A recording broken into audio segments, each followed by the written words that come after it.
Le permis B, en attendant les autres d'ailleurs. On trouve plein de financements du permis B, ce qui m'amène à dire que lorsqu'on est jeune ou lorsque on a quelques difficultés, on peut trouver un moyen, que l'on soit salarié ou qu'on soit employeur, pour faire financer les permis.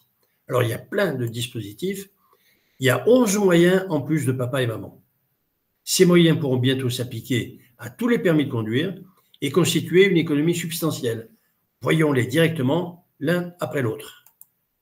Il y a l'avenant proie. Si, par exemple, vous devez, à l'intérieur d'une entreprise, avoir une évolution ou une mobilité interne, il y a un dispositif qui s'appelle l'avenant proie. Et si au moment du positionnement, on démontre que dans le nouveau métier, on a besoin du permis, eh bien, automatiquement, il fera partie du financement de l'OPCO. Deuxième possibilité, chez Pôle emploi, lorsque je démarre, avant de démarrer dans une entreprise, j'ai une formation qui m'est assurée par Pôle emploi, POI ou AFPR, eh bien, le permis de conduire peut être une des conditions essentielles pour accéder ensuite au recrutement du demandeur d'emploi par une entreprise. Donc, ne pas oublier de poser la question aux salariés, est-ce que vous avez un permis de conduire? Si vous ne l'avez pas, eh bien, on va demander à Pôle emploi, dans la POI, de vous aider sur ce permis de conduire. Autre possibilité, c'est la CNAM TS.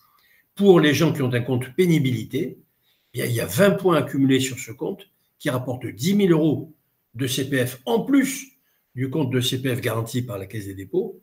Eh bien, on peut se servir d'une partie de ce capital pour financer le permis de conduire.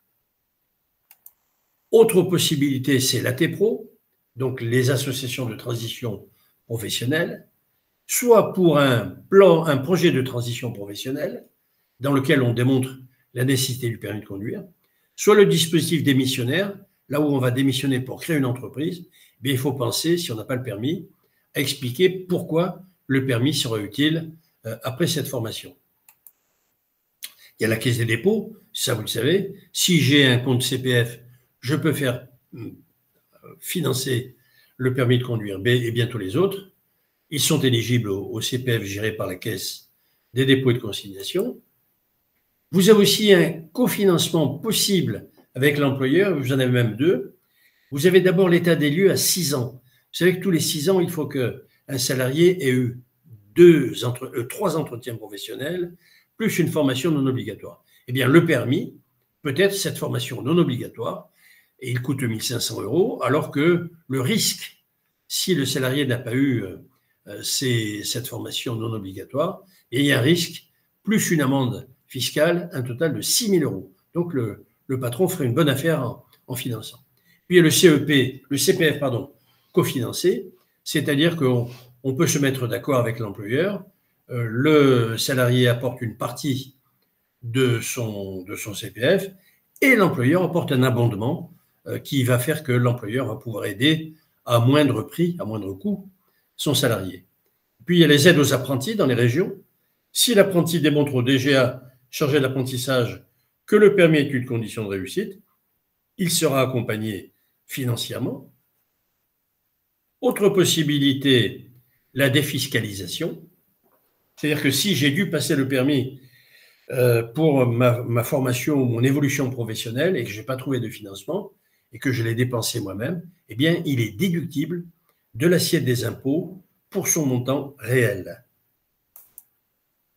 Pour un salarié en difficulté, il est possible de s'adresser aux services régionaux de l'État, c'est-à-dire ce qu'on appelle la DRETS ou la DDETS, pour obtenir une aide financière sur le permis de conduire. Et enfin, en conclusion, avant de vous lancer dans l'acquisition des permis de conduire, chacun, notamment les plus jeunes, doit s'interroger sur les financements possibles. Et vous avez vu qu'ils sont très nombreux. Alors, bonne chasse.